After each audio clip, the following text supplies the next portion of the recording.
What is up, guys? It is your boy Maldy, and today we're going to talk about how to start collecting Pokemon cards in 2024. Now, there's a few things to talk about when talking about this, like are you collecting modern or vintage, but this is mainly a video to give the perspective of someone who's like your average Joe. Someone who doesn't know a whole bunch of other people in the Pokemon card community, who doesn't have a bunch of connects, who doesn't have a whole bunch of money to spend on cards, and as someone who didn't start with already cards from my childhood, right? I would say I have a nice little collection started, but at the moment, you know, something that those PokeTubers would kind of laugh at, right? So it's nothing crazy, but I'd say I have something that people who just started out think is pretty cool. Now, let's talk about modern, right? So the best way to start collecting modern Pokemon cards is just start buying packs. Now, you can just go to stores that you already go to. So maybe Walmart or Dollar General or maybe your local grocery store even nowadays. They all have Pokemon cards somewhere, right? The best way to do it, if you have just a couple bucks you can spend, even 15 bucks, go and buy a couple packs. And, you know, one thing I think people get a little insecure about is buying Pokemon cards, especially if you're new to the hobby. Maybe you're kind of insecure about, like, bringing Pokemon cards, walking around with them in the store and being seen buying them, maybe even the cashier or something. That can happen. I used to be like that. Even sometimes I still kind of do, not really much anymore, but some ways around it is maybe put the cards under something else in your cart, if you have a cart, you know. Otherwise, if you don't have a card or something, make it like the last thing you grab in the store before you check out, you know what I mean? And then if they have self-checkout, maybe use that to check out. But yeah, just buy a few packs here and there, right? And that's like the best way to start. You can either go buy packs that are available at any of these stores that you already frequent, or you can maybe just go to like a hobby store. These are stores that have like cards. They have more of a variety of like sets, and they have like elite trainer boxes and booster boxes, maybe just things like that. Those collection boxes and tins and stuff like that. Otherwise, like just Family Dollar even has some of that stuff. But otherwise, that's one of the best ways to start. And I guess it all depends too if you're just trying to do it to just have some cool cards, or if there's specific cards that you do want. Now, if you're just doing it to have like a cool collection, yeah, by any means. It depends on the money you have. Maybe you have like 400 bucks and you just want some cool cards. I'd recommend buying like a booster box. They come with 36 packs, and you're more than likely gonna pull something good, right? You're not guaranteed, but you're more than likely to. That's 36 packs, right? Otherwise, if you're looking for a specific card, you're more than likely, your best bet is just go online and buy it.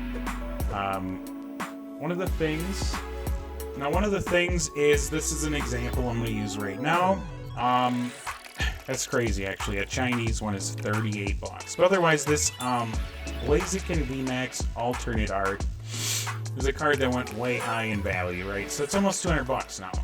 I sold mine for 80. I pulled in, I was like, you know, I'm gonna just whatever, and I sold mine, whatever. Terrible idea, apparently, because it's almost 200 bucks. You can buy it in Japanese if you don't mind not reading it.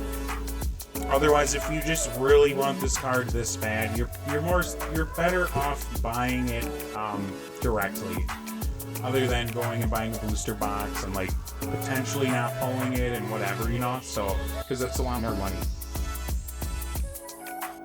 But yeah, so that's kind of the gist with modern. You just kind of buy as you go. You can buy packs too. Let's say your local Walmart only has like, as of this recording, it is April 11th of 2024. So like Paradox Rift is the big set now. And you want some like chilling rain, right?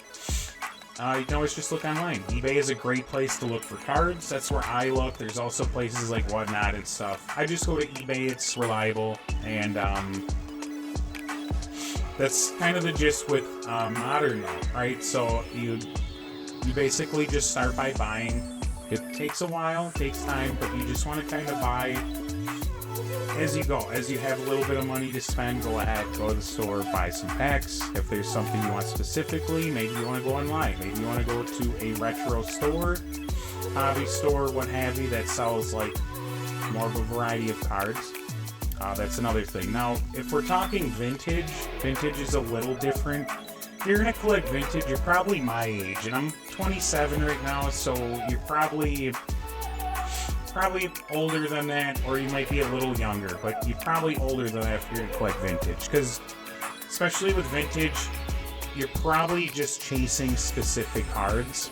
You know, you might want the Mewtwo Hollow from base set or something, in which case you're better off just buying those cards individually from online or something. I don't really recommend buying packs. You're just less likely to buy packs because they cost a lot. Now I'm just gonna show you, I guess. We'll type in base, not bay, base set unlimited. We're gonna do that, and this will kind of give you an idea. Okay, so base set unlimited. This ain't even first edition. That's gonna cost you way more. $400. There's a few reasons why, if you're going to collect vintage, I don't recommend buying packs, okay? So one of the reasons is going to be because you're going to be buying these from people that have had them. These have went through many hands, most likely, and there's such thing as weighing them, okay? So right here, I want to say that's a light pack. That's like 20 grams or something. Most of these have probably been weighed. Some people will say I didn't weigh them, unless you see them on a scale and they say like, oh, unweighed. Don't believe it. Someone could have had a bunch of packs, base set or what have you, and they weighed them, and then they kept the heavier packs and then just said the lighter ones were unweighed, and they're not. The second reason is because they're so expensive. $400 could get you 2 booster boxes of some modern sets, maybe even 3. It depends. Some booster boxes can be $100 depending on how new they are and how big they were and whatever. But yeah, that's kind of it's kind of a lot of money for something you're not even guaranteed to pull something good out of. You know what I mean? If you're gonna do it, maybe buy a heavier set or a heavier pack. That's another thing. But even then, you're not guaranteed to pull anything great. So you could spend almost $500 on this pack here, and you might pull a Wigglytuff or something. You know what I mean? So it's another reason why I say if you're going to collect vintage, I mean, it'd be awesome. Don't get me wrong. This would be so awesome to open. But just less likely to get something. So that's one thing. Ooh, look at that. It's not even $300. It's pretty good. Auctions are another great way to get packs if you're going to do it. If you're going to get anything, cards, packs, etc., try to see if you can get an auction. Yeah, and I guess that's another thing, but I would recommend just buying the cards themselves. Now, vintage is actually a lot more accessible than people think because, you know, for instance, I would have thought before I was collecting cards that, like, this Alakazam would be worth like $100 or something. No, it's unlimited. It's not first edition.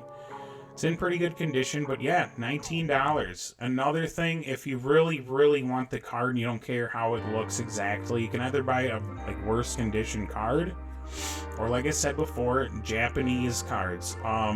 Foreign language cards tend to cost less. Can't find here. Oh no, I can't find an example, but you get the gist. That's another thing. It also does depend on the set. Now, just because it's older doesn't mean it's necessarily worth more, because these are going to be newer.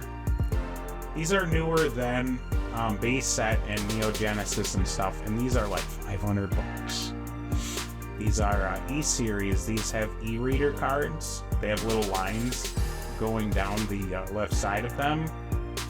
It was to be right off a Game Boy cartridge thing. But these weren't printed as much, so they're worth like a lot more money. Yeah, either way, that's kind of the gist as far as vintage. Maybe you just want to chase specific cards. If you want the packs or unopened stuff, you're going to have to spend more money. But otherwise, yeah, just maybe just start with that. Buy like little bits at a time, go incrementally, and eventually, you know, maybe a year or two later, if you just threw a couple bucks every week or every check, whatever you might have a decent collection. I think that's the best way to start collecting, though, is just start buying. A lot of the younger viewers probably are going to start doing modern or like semi-moderns, like 2016 or something like that.